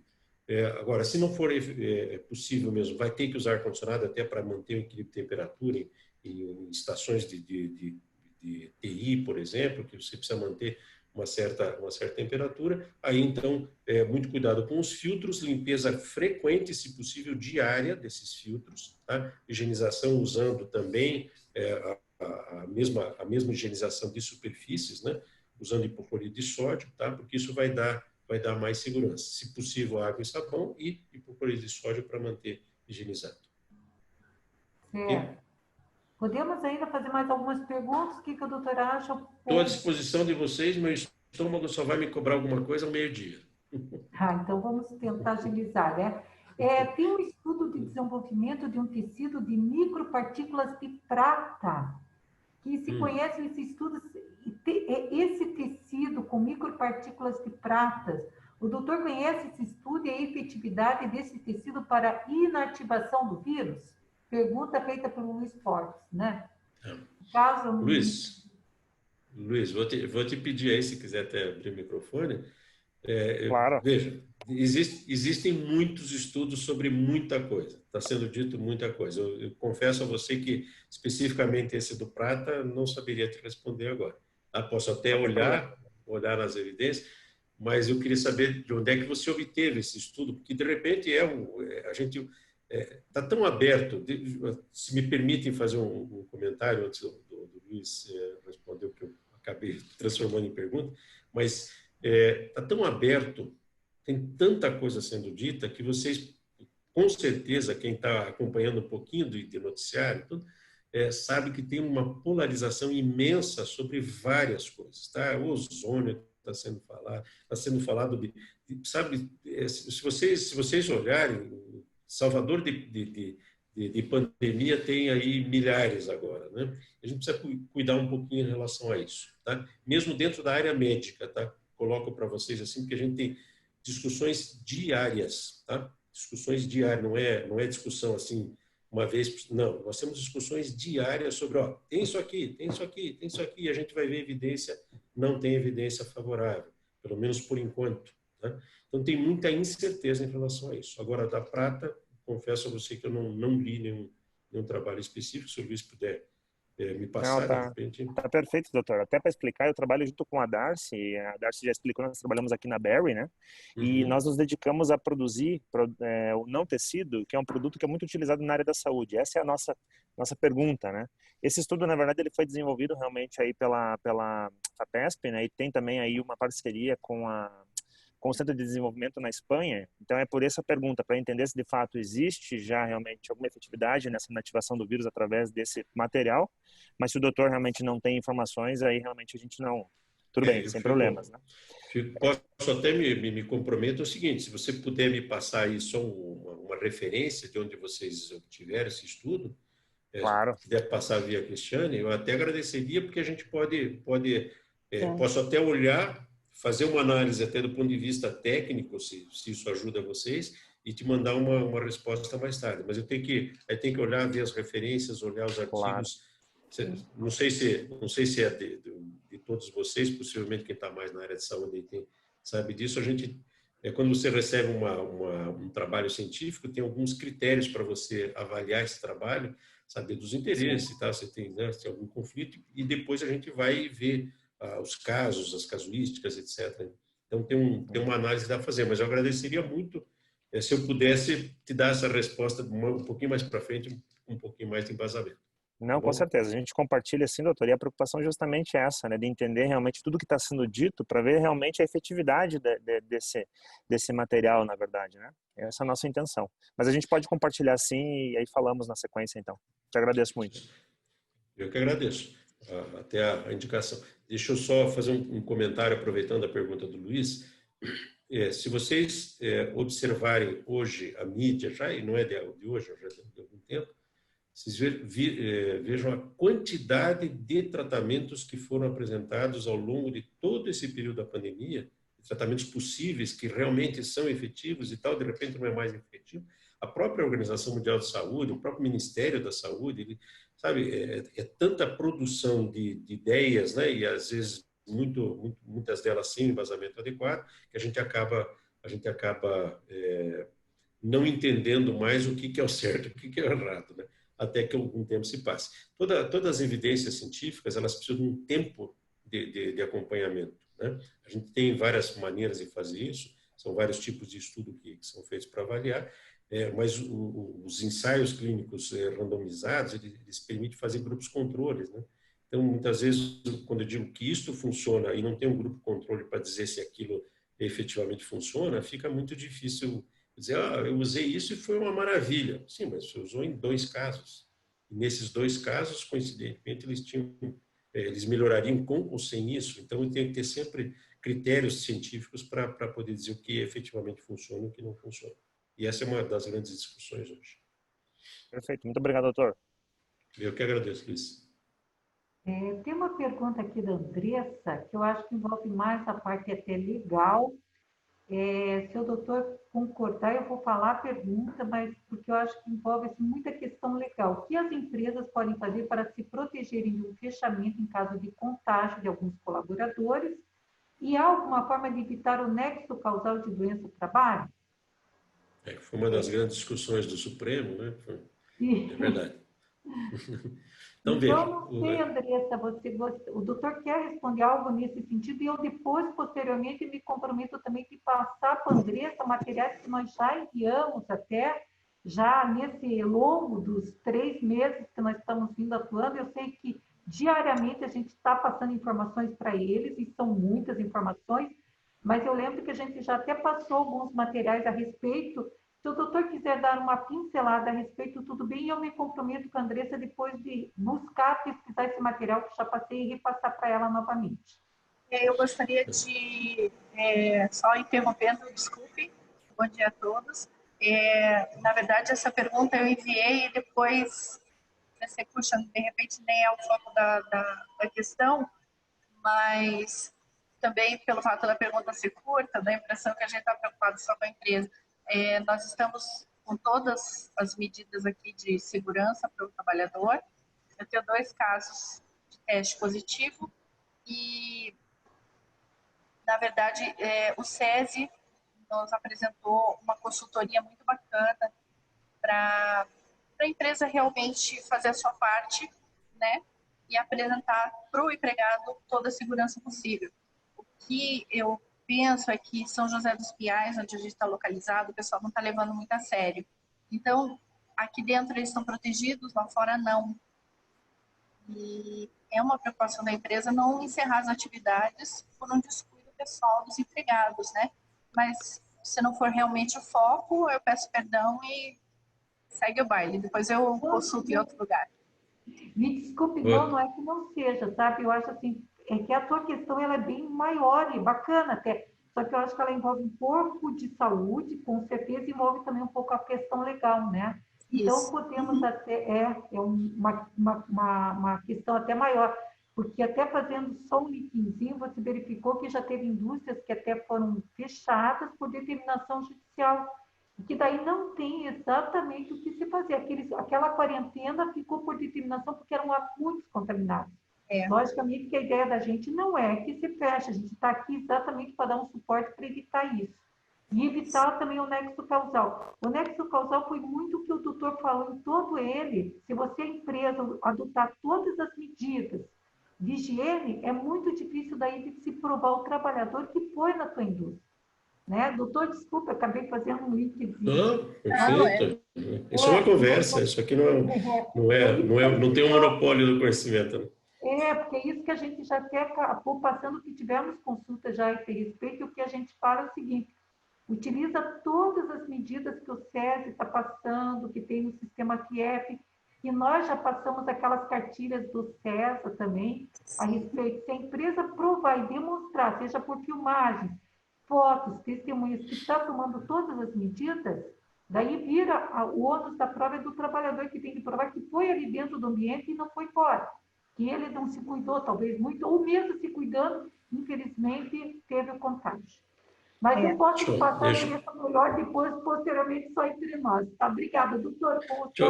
Deixa eu fazer um comentário aí. Eu vou voltar um pouquinho atrás. Eu sempre dizia para os meus pacientes o seguinte: gripe, a melhor forma de tratar a gripe é com desprezo. Eu sempre falava isso brincando para os pacientes. O melhor jeito de tratar a gripe é com desprezo. Dessa vez eu não falo mais, não uso mais essa brincadeira, porque a gente sabe que não só depois daquela... Nós tivemos aquela pandemia do 2009 com a influenza, né, que também é um vírus respiratório, também como é o coronavírus, né, mas já tivemos aqui, nunca mais eu usei essa expressão. Mas eu estou falando isso por quê? Porque a Andressa fez um comentário que me deixa muito triste, que é, em São José dos Pinhais, as pessoas não estão se cuidando. Quer dizer, e não é São José dos Pinhais, a gente está vendo isso o tempo todo, assim, infelizmente, a comunicação tem um papel importante. A comunicação é um papel fundamental em cuidar com o que afirma. Se vocês lembrarem bem, no começo da pandemia, a grande mensagem que foi passada é uma doença que mata velho. E aí o que acontece? O jovem diz, não, mata velho? Velho tem que morrer mesmo, velho já está velho, né? E o jovem, a gente sabe como é que é, a gente já foi jovem, eu já fui jovem uma vez na vida, a gente sabe, não, mas isso não vai acontecer comigo, eu sou invulnerável, né? Nada. Então, infelizmente, a gente escuta ainda essas coisas e ainda vê o comportamento, aliás, Deus livre, né? Mas não vamos entrar na questão do comportamento, eu vou tentar também focar a Solange, eu acho que já colocou bem, mas eu só queria colocar para a Andressa mais o seguinte: escrevam tudo o que vocês fizerem para a proteção dos colaboradores. Escrevam, tá? Eu acho que isso é importante, deixar registrado isso. Foi uma das coisas que nós fizemos, que escrevemos os protocolos e colocamos placas, cartazes, informações, disponibilizamos. Isso é importante. Documentem isso fotograficamente, entendeu? Assinem, por exemplo, a empresa doou máscaras, está dando máscaras. O pessoal, inclusive, fez shield para o pessoal que tem contato externo. Tá? Nós doamos isso. Mas o que a gente faz? A gente entrega para o colaborador com documento. Você está recebendo aqui máscara, você está recebendo pacote, um você EPI, tem álcool né, gel. doutor?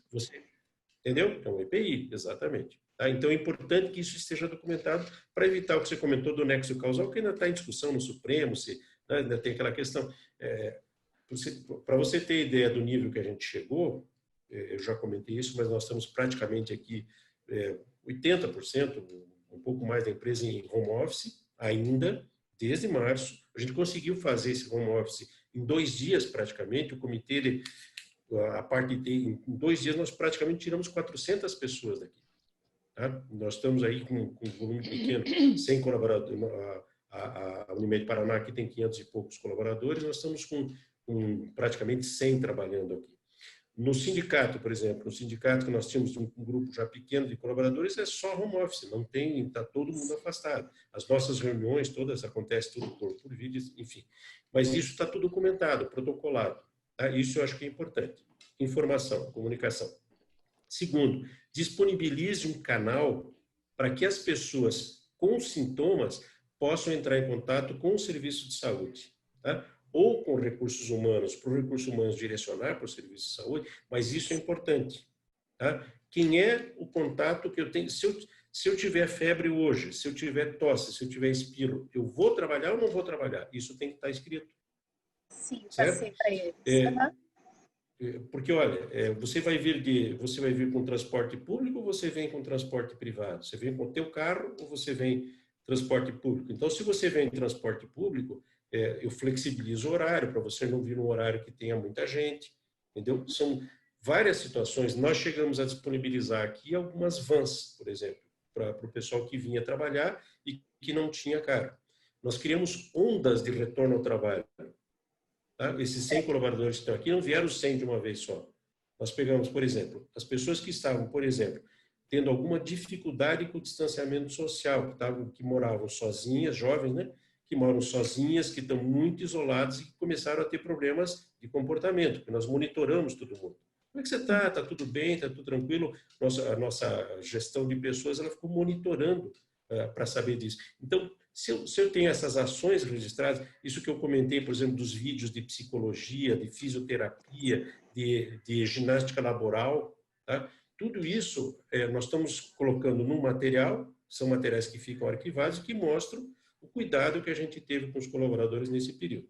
Tá? Então, isso são do ponto de vista legal que você comentou. Do ponto de vista prático, o risco de fechamento é isolamento. Não tem como, se você tiver uma pessoa contaminada, com suspeita de contaminação, primeira situação, isola 14 dias. O Ministério da Saúde tem uma definição sobre o que é contato. Então, a minha esposa, que não trabalha aqui na empresa, testou positivo. O que eu faço? 14 dias de afastamento a princípio. Mas eu não tenho sintoma. 14 dias de afastamento. Se ela teve um PCR positivo, mesmo não trabalhando, e eu durmo com ela, eu como com ela, eu converso com ela o tempo todo, tá? Eu tenho que me isolar em primeiro lugar, tá? Não vou trabalhar e vou fazer o quê? Um teste, um PCR, para saber se eu estou contaminado ou não. Se o meu PCR der negativo, certo? É sinal que eu não estou contaminado. Foi colhido direitinho, dentro da técnica, tenho segurança, o laboratório é bom. Ok, meu PCR deu negativo, então não estou contaminado. Volto ao trabalho. Certo? Se eu puder manter em home office, se é um trabalho que eu posso fazer em home office, às vezes na indústria não tem jeito, né? Eu tenho que estar na máquina. Aqui é só a indústria, doutora. Administrativo sou eu aqui. Aí é complicado. Pois é, entendeu? Mas então, se eu não tenho condições, fez o PCR, o que eu tenho que fazer? Tem que tentar fazer o PCR o mais rápido possível. Mas, a princípio, enquanto eu não tiver essa prova, tem que isolar. Agora, ficou doente, 14 dias, tempo de tratamento, 14 dias com doença obrigatória, tá? E só volta com teste negativo, tá? Pode até ser o teste imunológico, né? Esses sorológicos aí que o IgM e o IgG, basicamente, para eu ter mais segurança em relação a isso, mas viu o exemplo que a Darcy deu para a gente, né? Eu vou fazer o IgM e o IgM dá positivo, e aí, o que eu faço? É melhor manter afastado.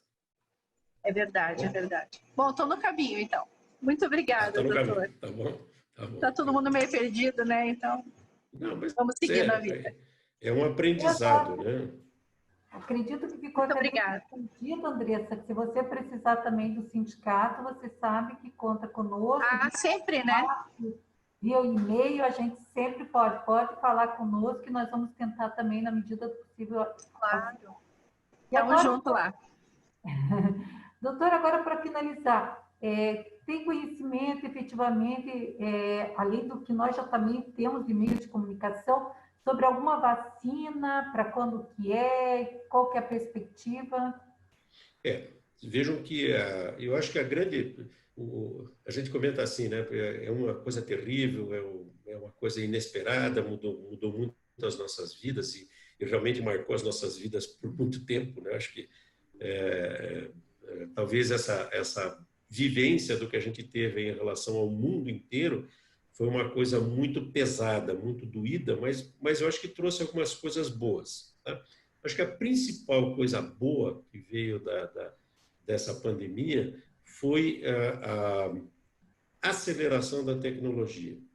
Eu já vou responder a pergunta da vacina, mas só para dar um paralelo, o Conselho Federal de Medicina tentou colocar a teleconsulta, né, consulta à distância, e houve uma série de reações dos próprios médicos aí, e o próprio sindicato dos médicos, em determinados momentos, diz, olha, precisa ter uma segurança maior em relação a isso. Nós colocamos algumas situações e a questão da teleconsulta está sendo rediscutida. Mas o vírus fez uma coisa interessante. Ele fez com que as pessoas reconhecessem a necessidade de implantar tecnologias que hoje elas são muito demoradas, elas têm um tempo de amadurecimento e tal. O vírus acelerou tudo isso e acelerou a produção de vacina. A questão da vacina, ela depende muito de uma... Nós temos na área de ciências, o pessoal que está mais aí relacionado à área de saúde entende isso melhor, nós temos na área de ciências fases de avaliação de tecnologias novas, né? E a vacina é uma tecnologia. A gente tem fases para implantação, onde eu faço primeiro um teste, um primeiro teste em laboratório, praticamente, depois eu testo em animais, depois eu testo em humanos, e depois eu jogo para a população. São as várias fases. Tá? O que nós conseguimos? Nós conseguimos acelerar essas vacinas numa produção tal que é possível que a gente tenha uma vacina que antes levava 2, 3, até 5 anos para ter a resposta, é possível que a gente tenha uma vacina ainda esse ano, até o final desse ano, vocês devem estar acompanhando, aquela vacina de Oxford, que é feita, que ela é produzida já com testes em humanos. Nós estamos numa fase 3 praticamente, fase 2 para fase 3, já testando alguns humanos para saber as respostas. Um risco nisso que a ciência sempre se resguarda, que muitas vezes tecnologias aceleradas só vão mostrar resultados bons ou ruins com prazo significativo de 5 anos, que é o que a gente sempre coloca em termos de ciência, de implantação de tecnologia na ciência médica, digamos assim, né? Em 5 anos você avalia. Então, é possível que a vacina saia, porque já existem muitas vacinas, esse é um ponto que ajuda, mas é possível que ela saia até o final do ano, mas a gente tenha que fazer algumas modificações ainda um pouco mais para frente. O que acontece que eu acho que é importante? Primeiro, a vacina, ela tem o potencial de não causar o dano que o vírus normal causaria, mas tem o potencial de desenvolver imunidade que nós precisamos para nos garantir contra o vírus. Então, nós não vamos saber, por exemplo, se essa vacina é uma vacina que vai ter que ser repetida a cada 6 meses, a cada ano, a cada 5 anos. Isso nós não vamos ter essa informação, porque vai depender justamente desses grupos controles. Tá? Mas é possível que ela já venha. Tá? A grande vacina hoje são essas medidas que a gente comentou. Distanciamento social, máscara o tempo todo, tá? Máscara o tempo todo, que for possível, higienização de mãos e de superfície. Essa é a grande vacina hoje. Tá? Se você me disser assim, o que nós podemos ir fazendo até que isso acabe? Isso deve acabar esse ano, não sei quando, também não tem. Esses tempos atrás, numa questão de 1 mês e meio atrás, teve uma pergunta assim, mas escuta, quando é que vocês estão prevendo que isso vai acabar? Eu falei, dia 15 de julho. Cara, mas como? Por que 15 de julho? Eu falei, não sei, gente. A gente não tem condições de prever. Mas, então, o que nós temos que fazer até lá? Medidas de distanciamento social, máscara, higienização. Não tem jeito de escapar disso. Vai sair a vacina? Vai. É provável que a gente já coloque em uso coletivo, talvez até com esses focos que foram comentados aqui, para algumas áreas específicas, e principalmente essas áreas de serviços essenciais, tá? A gente já coloca em uso coletivo, com consentimento informado, quer dizer, eu vou me candidatar a ser um vacinado, mesmo sabendo que a vacina não está 100% garantida, mas eu me candidato porque eu quero exercer minha profissão e poder trabalhar sem maiores riscos. Tá? Como tem, por exemplo, hoje colegas dizendo para mim assim, eu já estou tomando remédio tal, porque daí, eu disse, mas você teve sintomas, você está trabalhando, você está ativo? Não, porque é a cabeça, cada um está com o seu medo e tomando as atitudes em relação ao seu medo. Né? Respondendo objetivamente, deve sair uma vacina, a de Oxford está mais adiantada, até o final do ano é provável, o mais seguro é que saia no começo do ano que vem, tá? No começo que eu falo do ano que vem, talvez no primeiro trimestre, aí a gente já começa a pensar em março, mas que a gente saia dessa pandemia, possivelmente com medidas menos restritivas, digamos assim, num prazo aqui para nós, Paraná, Curitiba, eu acredito que lá por setembro ou outubro, provavelmente. Tá? Porque nós estamos no ápice da curva em si, tá? Nós estamos aqui no ápice. Tá? A queda acaba acontecendo, mas veja o que aconteceu. Com o nosso distanciamento social bem feito, nós prorrogamos o começo da elevação da curva, certo? Nós prorrogamos o começo. Quando é que nós vamos ter segurança? Que efetivamente eu posso começar a deixar o pessoal trabalhar normalmente e voltar normalmente? Quando nós tivermos mais ou menos 60% das pessoas com IgG positivo, com imunidade já presente. Tá? Hoje nós temos aí, nós estamos testando um pouco mais agora, mas nós não temos 10% da população com imunidade, certo? E o que é pior, né? Nós estamos ainda tendo acumulando casos graves da doença, né?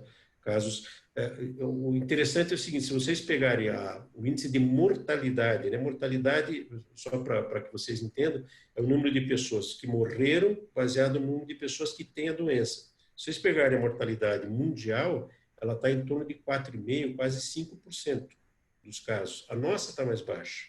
A nossa está em torno de 2,5% aqui no Paraná.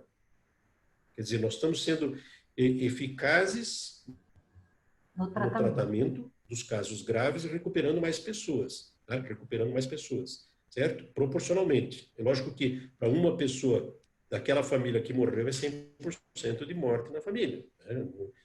Os números têm que ter um pouquinho de delicadeza, um pouquinho quando a gente fala em número, mas a gente está sendo eficiente nos tratamentos. Só que nós estamos no pico, tá? Pode ser que esse número se altere. E a gente tem aí, infelizmente, mais mortes que poderiam ter sido evitadas com essas medidas que a gente está propondo.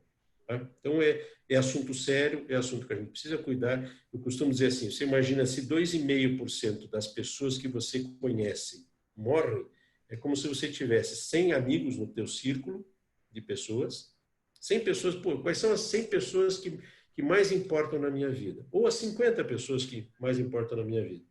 Escolha uma das 50 que ela vai morrer. Estatisticamente é isso. Certo? Uma dessas 50 que são do meu círculo mais próximo, uma delas vai morrer. Quer dizer assim, não, mas meus são todos jovens. Cuidado. Esse é o problema. Mesmo os jovens têm esse risco. Certo? Menor, mas tem o risco. Se entre esses jovens tiver um hipertenso, um que teve uma insuficiência renal, um que teve uma má formação, que tem eventualmente, talvez ele seja o eleito para morrer. Tá? Mas em cada 50 pessoas, uma vai morrer do meu relacionamento. Então, o meu Facebook é de quantas vidas? O meu LinkedIn é de quantas pessoas? Certo? Escolha entre as 50, uma que talvez seja aquela. E, infelizmente, é isso que nós estamos vivendo. Ok? Espero não ter sido muito drástico no final, mas eu acho que é uma mensagem que vocês que estão muito em contato com as pessoas aí, especialmente com grupos, né, com o grupo da empresa ali, é importante que vocês passem isso para que as pessoas se conscientizem até um pouco mais dos cuidados que precisam ser adotados.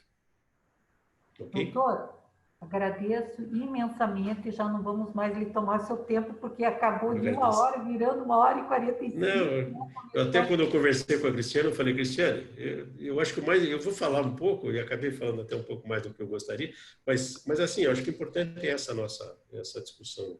E o pessoal estava precisando, eu acho que dessas informações, desse primeiro contato conosco também, que a gente está retomando as reuniões, como eu falei agora, do grupo de RH, que estão sendo online, a gente vai promover outras reuniões também, mas foi muito importante a sua participação, foi bem esclarecedora, eu achei ótimo, só tenho a agradecer, da mesma forma eu, Maria Solange, como também a entidade, o sindicato Simpep, fica à sua disposição, tá? Pode Muito também obrigado. contar conosco. Agradeço também a Cristiane Ata, nossa assessora de comunicação, que fez esse link, que fez esse contato, esse convite. Muito obrigada, Cris, pelo teu apoio aí conosco.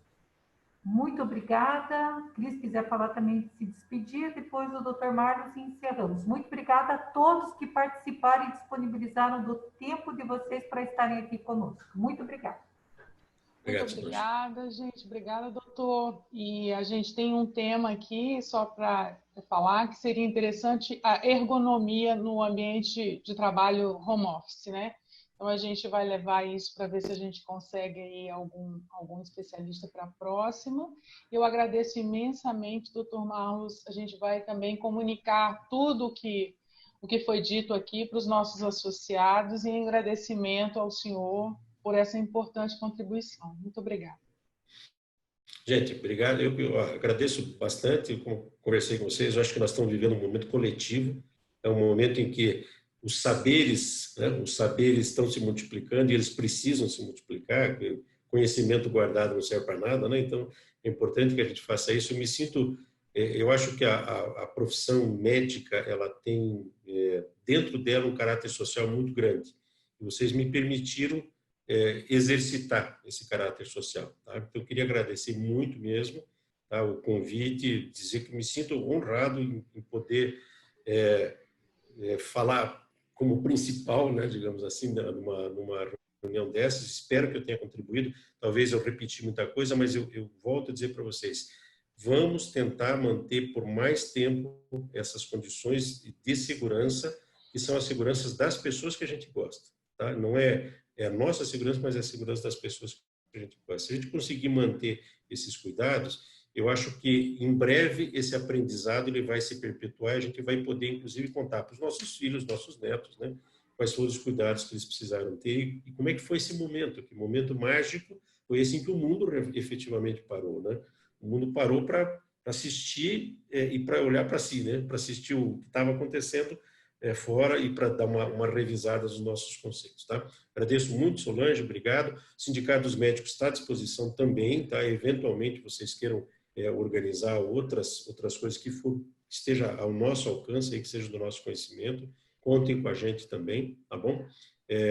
Fico muito honrado mesmo, muito agradecido e um bom resto de semana e um bom resto de ano para nós. Vamos torcer que esse ano só comece a trazer coisas novas e boas aí para as nossas famílias e para a nossa vida. Ok? Obrigada. Cristiane, estou à disposição. Obrigadão. Obrigada. Obrigado Tchau, mesmo. tchau. Bom trabalho, obrigado a todos.